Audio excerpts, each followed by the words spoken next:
Hi everyone, Dr. Vikas once again with another video. Disclaimer alert, disclaimer alert.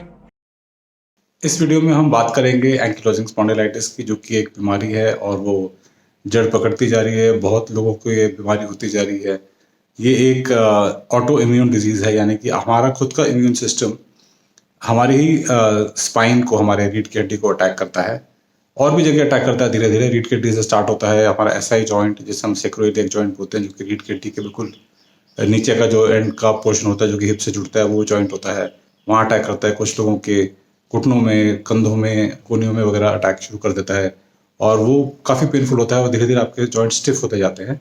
तो इसकी क्या remedy है, इसके लिए क्या आप कर सकते हैं, घरेलू उपचार और आयुर्वेदा में इसके बारे में क्या बोला गया है। तो जो लेटेस्ट रिसर्च है वो कहती है कि जो हमारे जितने भी ऑटो इम्यून डिजीज होते हैं, जैसे मैंने पिछले वीडियो में कहा था, जिसका लिंक मैंने ऊपर दे रखा है, कि जितने ऑटो इम्यून डिजीज होते हैं हमारे, वो हमारे गट से स्टार्ट होते हैं। हमारे गट के अंदर जो बैक्टीरिया होता है, अच्छा बैक्टीरिया होता है, बुरा बैक्टीरिया होता है। जब बुरे बैक्टीरिया की जब तादाद बढ़ जाती है तो वो हमारे ही गट में जो म्यूकस लेयर होती है उसको अटैक करता है, उसको फिर हमारे गट वॉल को पेनिट्रेट कर लेता है और वो लीकी गट बन जाता है और वहाँ से हमारा बहुत सारा खाना जो कि हमारे बॉडी के अंदर नहीं पहुँचना चाहिए, उसको फिल्टर करना चाहिए, हमारे गट वॉल को अंदर पहुँच जाता है। प्रॉब्लम वहाँ से स्टार्ट होती है। उसको प्रिवेंट करने के लिए हम क्या करें? तो सबसे पहले तो जो इन्फ्लेमेटरी फूड है, ऐसा खाना जिससे कि इन्फ्लेमेशन होती है, वो आप ना खाएं। ज़्यादातर देखा गया है कि जो एनिमल बेस्ड फूड होते हैं वो जो बॉडी बिल्डिंग के काम आते हैं, और जो प्लांट बेस्ड फूड होते हैं वो बॉडी क्लेंजिंग के, सफाई के काम आते हैं। तो आप इस हालत में, अगर आपका एंकिलोजिंग स्पॉन्डिलाइटिस या कोई और ऑटोइम्यून डिजीज है, तो आप बॉडी बिल्डिंग वाला खाना कम खाएं और बॉडी क्लेंजिंग वाला खाना ज़्यादा खाएं, प्लांट बेस्ड खाना ज़्यादा खाएं, जिसमें कि सैलड्स आ गए, फ्रूट्स आ गए, इस तरह का खाना, मतलब सब्जियां ज़्यादा आ गई, वो खाए। एनिमल बेस्ड खाना कम से कम खाइए। नॉन वेज आ गया, आपके मिल्क प्रोडक्ट्स आ गए, आपके एग्स वगैरह आ गए, इनको आप कम खाएंगे तो आपको इन्फ्लेमेशन कम होगी, ये रिसर्च बताती है लेटेस्ट। तो इन्फ्लेमेशन वाला खाना मैं आपको लिस्ट दूंगा कि इन्फ्लेमेटरी फूड कौन कौन सा होता है। उसमें बहुत सारा खाना ऐसा है जो कि प्लांट बेस्ड है, लेकिन वो बीन्स या लेंटिल्स या दालों से उसका नाता है, वो भी इन्फ्लेमेटरी माना गया है। जैसे कि सोयाबीन बहुत इन्फ्लेमेटरी फूड माना गया है। और वो इसलिए नहीं कि सोया में कुछ प्रॉब्लम है, लेकिन ज़्यादातर सोया जो मार्केट में मिलता है वो जेनेटिकली मॉडिफाइड है और वो राउंड अप पेस्टिसाइड से ट्रीटेड है। ये प्रॉब्लम है। राजमा हो गए, चने हो गए, छोले हो गए, माँ की दाल हो गई, इनको इन्फ्लेमेटरी माना गया। तो इनके भी आप, जैसे हम वादी वाला खाना या वाई वाला खाना कहते हैं, उसको भी आप कम से कम खाएं तो आपकी इन्फ्लेमेशन में काफ़ी आपको राहत मिलेगी। और इन्फ्लेमेशन कम रहेगी तो आपकी स्पाइन में दर्द कम होगा और आपकी फ्लेक्सिबिलिटी थोड़ी बनी रहेगी।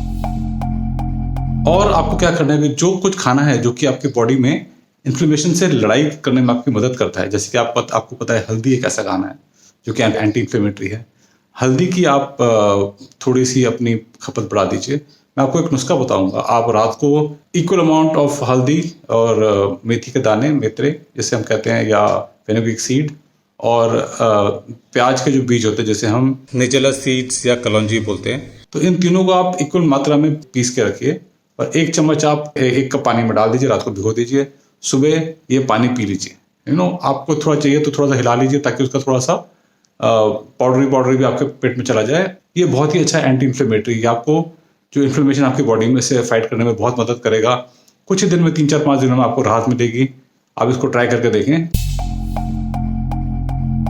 एक चीज जो आपने कभी नहीं छोड़नी है, अगर आपको मालूम पड़ गया कि आपको एंकिलोजिंग स्पॉन्डिलाइटिस है, आप HLA-B27 पॉजिटिव हैं, तो आपने एक चीज जिंदगी भर नहीं छोड़नी है, आपने बॉडी की स्ट्रेचिंग करनी नहीं छोड़नी है। You have to do it every day. Spine की bending, forward, backward, sideward, twisting वगैरह वाली एक्सरसाइज आपने अच्छी तरह से करनी है। अच्छा टाइम लगाना है उसके अंदर। और जो हमारे योगा के कुछ पोजेज हैं, जैसे अर्ध मत्स्येंद्र आसन है, जैसे कि उष्टासन है, गोमुख आसन है, भुजंग आसन है। इसमें हाथ बहुत सारे लोग अपनी छाती के पास रखते हैं, छाती के पास ना रख के आपको अपने कमर के पास हाथ रखना है, तो सारा जोर आपके बैक मसल्स पे रखेगा। हाथ पे आगे रख देंगे तो सारा हाथ ही आपकी बॉडी को उठा लेगा, तो वो ठीक से भुजंग आसन नहीं होता। त्रिकोणासना, कटी चक्रासना, सेतुबंध आसना। तो ये आप कुछ आसन तो हमेशा अपनी रोज अपने नियम में आपने करने हैं। एक जो बहुत ही अच्छा नुस्खा हमारे आयुर्वेद में बताया हुआ है, किसी को भी अगर आप उसको बॉडी पेन्स हैं या आर्थराइटिस टाइप या एंकिलोजिंग स्पॉन्डिलाइटिस टाइप कोई भी पेन है, तो उसका सबसे बढ़िया इलाज हमारे आयुर्वेद में बताया गया अभ्यंगम, यानी कि तेल की मालिश। अगर आप किसी पंचकर्मा सेंटर में जाएंगे, आयुर्वेदिक सेंटर में जाएंगे, तो आपकी वो एक एक घंटा, डेढ़ घंटा सिर्फ तेल में निरा देंगे आपको, कई कई लीटर तेल आपके ऊपर डालेंगे, एंड यू विल फाइंड कि 3-4 डेज आपको बिल्कुल पेन से बहुत राहत मिलेगी, and it's quite a long lasting राहत। तो ये आप ट्राई करके देखें। इट बीट्स ऑल लॉजिक, समझ के बाहर है कि कैसे काम करता है, लेकिन ये करता है, इसको ट्राई करके देखिए आप। एक जो बहुत ही अच्छा हमारे आयुर्वेद के अंदर उपचार है, जो आपको गट को साफ करने का, आपके आंतड़ियों को साफ करने का, उसको हम बस्ती बोलते हैं, जिसको हम एनीमा बोलते हैं। तो आयुर्वेद में वो हर्बल इन्फ्यूजन आपके रेक्टम के थ्रू आपके बॉडी में डालते हैं, और वो सारा आपका जो मल है वो बाहर, गंदा मल बाहर आ जाता है। उसमें कुछ तेल भी डालते हैं, वो अलग अलग तरह के एनीमा होते हैं, अलग अलग तरह की बस्तियाँ होती हैं। वो आप किसी आयुर्वेदिक केंद्र में जाएंगे, किसी डॉक्टर के सुपरविजन में आपको बताएंगे कौन सी बस्ती की आपको जरूरत है। अगर आप 100% पूरा का पूरा इलाज चाहते हैं एंकिलोजिंग स्पॉन्डिलाइटिस से, कि आप चाहते हैं कि बस खत्म हो जाए मेरी बॉडी से, मैं बहुत परेशान हो गया हूँ, अब मैं और नहीं झेल सकता, तो ये रामबाण इलाज है इसका। इसको हम कहते हैं पंचकर्म क्रिया। पंचकर्म मतलब इसमें 5 तरह की क्रिया करते हैं। अगर किसी आयुर्वेदिक सेंटर में जाएंगे, जो नॉर्थ इंडिया में पंचकर्म करते हैं उसमें नस्या करते हैं, आपके नाक में तेल डालेंगे, आपके अंदर जो नेक के ऊपर की सारी आपकी व्याधियां हैं वो क्लियर कर देते हैं। फिर आपका दे डू नौली क्रिया वगैरह करते हैं, जिसमें उल्टियाँ वगैरह कराते हैं, आपको अलग तरह के हर्ब्स खिला के वो सारा आपका अंदर का जितना भी मल यहाँ जमा है आपके शरीर में वो निकाल देते हैं।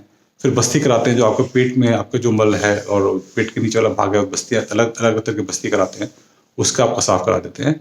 फिर वो लास्ट चीज आपसे कराते हैं जिससे हम रक्त मोक्षण। रक्त मोक्षण इज ब्लड लेटिंग। तो वो क्या करते हैं, झोंक जैसी चीज लेते हैं, लीच जैसे हम कहते हैं, या बिना झोंक के भी वो कट मार के, उनके स्पेशलाइज्ड ब्लेड्स होते हैं, वो जगह जगह बॉडी से आपके ब्लड को निकाल देते हैं।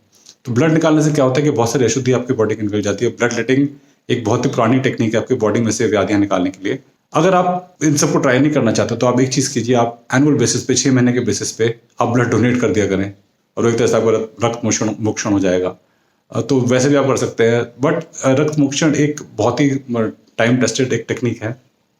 कहते हैं अगर बॉडी में किसी जगह से रक्त मोक्षण आपने किया है तो 1-2 स्क्वायर फुट का एरिया उसके आसपास वो बिल्कुल ही टॉक्सिन फ्री हो जाता है। जैसे मान लीजिए किसी के बाल झड़ने की प्रॉब्लम है, वो ब्लड वहाँ से निकालती है, तो वो 1-2 फुट का एरिया, मतलब पूरा सर का एरिया में से बालों की प्रॉब्लम, झड़ने की प्रॉब्लम आपकी खत्म हो जाएगी, etcetera etcetera. So it's a time tested very old technique. आप उसको, आप में अगर कट है तो आप जाके किसी पंचकर्मा सेंटर में ट्राई कर सकते हैं, या रिव्यू ले सकते हैं, लोगों से पूछ सकते हैं कि कैसा उसका होता है। लेकिन हमारे आयुर्वेदिक की किताब में लिखा है कि अगर आपने एक बार पंचकर्म क्रिया करवा ली अपने बॉडी की, तो फिर दोबारा आपको वो प्रॉब्लम कभी भी नहीं होगी। It's a permanent cure, right? It may take 1 month 2 months depending on you know how bad your situation is. कुछ का वीक्स में खत्म हो जाता है, लेकिन आप बेस्ट है कि किसी रेजिडेंशियल प्रोग्राम में जाइए, वहां जाकर रहिए। मेरे ख्याल से हरिद्वार में भी बड़े सारे हैं, बहुत जगह इंडिया में है, but go to a genuine panchakarma centre which are not fleecing you, because a lot of them are just fleecing money from you without understanding कि आपको क्या कर रहे हैं, आपसे पैसे ऐंठ रहे हैं। वो किसी ऐसी जगह पे जाइए जिसको आप ट्रस्ट करते हैं, रिव्यू उसके पढ़िए, देखिए लोग उसके बारे में क्या बोल रहे हैं, वहाँ पे जाइए, पंचकर्मा कराइए और अपनी इस प्रॉब्लम से हमेशा के लिए छुटकारा पा लीजिए। हाँ, हो सकता है कि टाइम इसमें ज़्यादा लगता है, लेकिन आप अपने को हमेशा स्वस्थ करने के लिए कितना टाइम दे सकते हैं? You can take a holiday and go on a tour to Europe, or go on a tour to some exotic place. You can go on a tour to a an Ayurvedic केंद्र and heal yourself forever, हमेशा के लिए। तो ये एक बहुत important चीज़ है। तो अगर आप मान लीजिए आयुर्वेदिक केंद्र में नहीं जा सकते हैं, तो मेक इट अ रूटीन, या वैसे भी अगर आप जाते भी हो तो मेक इट अ रूटीन कि हर रोज आप नहाने से पहले अपनी बॉडी का ऑयल मसाज करेंगे। कौन सा ऑयल यूज हो सकते हैं? अगर आप की बॉडी में ठंड ज़्यादा हो गई है, मतलब यू फील कोल्ड अलॉट, तो आप सरसों का तेल या तिल का तेल यूज़ कर सकते हैं। अगर आपकी बॉडी में गर्मी आपको ज़्यादा लगती है तो आप कोकोनट ऑयल यूज़ कर सकते हैं, बिकॉज कोकोनट ऑयल थोड़ा ठंडा होता है प्रकृति में। और अगर आपको एक हर्बल ऑयल चाहिए जो कि बहुत ही इफेक्टिव होता है बॉडी एक्स पेन्स के लिए, बोन जॉइंट के इश्यूज़ के लिए, तो मुरीवेन्ना ऑयल एक आता है जो केरला की आपको किसी भी आयुर्वेदिक केंद्र में मिल जाएगा। तो मुरीवेन्ना ऑयल आप ट्राई कर सकते हैं। गुग्गुल जो एक हमारे औषधि है हमारे आयुर्वेद में, वो बहुत ही इफेक्टिव होती है किसी भी जॉइंट रिलेटेड डिजीज में, बोन्स के डिजीज में। तो गुग्गुल के बड़े सारे कंकॉक्शंस आते हैं, जिसमें कि रसनादी गुग्गुल भी है और योगराज गुग्गुल है। तो डिपेंडिंग ऑन आपकी सिचुएशन क्या है, आपके जो आयुर्वेदिक डॉक्टर आपको सजेस्ट करेंगे कि आपकी कौन सी गुग्गुल आपको लेनी चाहिए, नहीं लेनी चाहिए, कितनी मात्रा में लेनी चाहिए, बट वो बहुत ही इफेक्टिव है, हमने देखा है। अगर आप एलोपैथिक ट्रीटमेंट में जाते हैं तो उसमें क्या देंगे वो आपको? आपको पेन किलर देंगे, जैसे वो फैंसी नेम NSAID बोलते हैं, non steroidal anti inflammatory drug, या आपको डीमर्ड दे देंगे, या आजकल बायोलॉजिक्स आगे जो कि बहुत महंगी दवाई है, पता नहीं 50-50 हज़ार का 20-20 हज़ार का एक इंजेक्शन आता है। तो वो भी इनमें से कोई भी परमानेंट इलाज नहीं है आपका। वो जब तक आपको उसका इफेक्ट रहेगा आप थोड़ा बेटर फील करेंगे, जब इफेक्ट खत्म हो गया तो आपको फिर उसकी और डोजेज बढ़ानी पड़ेगी एक्सेट्रा। मैं उसके अगेंस्ट नहीं बोल रहा हूँ, बहुत लोग उसके लिए जाते हैं बिकॉज वो पेन को बेयर नहीं कर पाते हैं और रिलीफ भी पाते हैं और अच्छा भी फील करते हैं कुछ टाइम के लिए। बट आयुर्वेदा में पंचकर्मा इज़ अ रामबाण इलाज। जहाँ तक मैंने सुना है, देखा है, तो ये 100% क्योर कर देता है लोगों को, और वो बिल्कुल ठीक होके घर जाते हैं और वो दोबारा कभी वापस नहीं आते हैं बिकॉज वो परमानेंटली क्योर हो गए हैं। मैं कुछ लिंक आपके डिस्क्रिप्शन में डाल दूंगा, कुछ आयुर्वेदिक सेंटर्स हैं ऑल ओवर इंडिया। देख लीजिए वहाँ बस्ती होती है कि नहीं है, देख लीजिए वहाँ पंचकर्मा होता है कि नहीं है। मेक श्योर कि वो कमर्शलाइज सेंटर नहीं है। एक शांति गृह करके है, कि इनके पूरे इंडिया में 100 से ऊपर आश्रम है, साउथ इंडिया में ज़्यादा हैं, दिल्ली में भी हैं 2 और हिमालयस में भी हैं। तो वहाँ पे आप जा सकते हैं। इट्स एन NGO जो कि बहुत ज़्यादा चार्ज नहीं करते हैं, रीजनेबली प्राइस्ड हैं, और वो आप ट्राई कर सकते हैं। अदरवाइज आप हरिद्वार में, मैंने सुना है पतंजलि के भी हैं और भी हैं, मैं गया नहीं हूँ, बट आप देखिए आपको क्या सूट करता है। पर एक बार ट्राई जरूर कीजिए before you give up on ankylosing spondylitis, before you think इसने तो मेरी जिंदगी खत्म कर दी है। आप एक बार आयुर्वेदा जरूर ट्राई करें। In homeopathy, there is a belief that there is this drug known as बैम्बूसा, जो कि बैम्बू के शूट से बनता है। तो वो कहते हैं वो इफेक्टिव होता है, वो आप ट्राई करके देख सकते हैं। एक परहेज होता है जब आप, मैंने सुना है, मेरे डॉक्टर ने बताया है मेरे को, कि जब आप होम्योपैथिक दवाई लेते हैं उन दिनों में, जब तक आप दवाई आपकी ट्रीटमेंट चल रही है, तो आप कॉफ़ी चाय का सेवन नहीं कर सकते बिकॉज कॉफ़ी चाय उससे इंटरफेयर करती है। तो अगर आप कॉफ़ी चाय छोड़ सकते हैं टोटली, तो आप होम्योपैथिक ट्राई करें। तो होम्योपैथिक आपके लिए कभी इफेक्टिव नहीं होगी ज़्यादा। तो अगर आप होम्योपैथिक ट्राई करना चाहते हैं तो आप किसी अच्छे होम्योपैथिक डॉक्टर के पास जाइए। आप बैम्बू से ट्राई कर सकते हैं। वैसे भी आप डाइट में बैम्बू की मात्रा बढ़ा सकते हैं। बैम्बू के आजकल मुरब्बे भी मिलते हैं, बैम्बू के अलग अलग से डिशेस मिलती हैं मार्केट में। बैम्बू वैसे भी मिलता है, आप खाने में बना सकते हैं।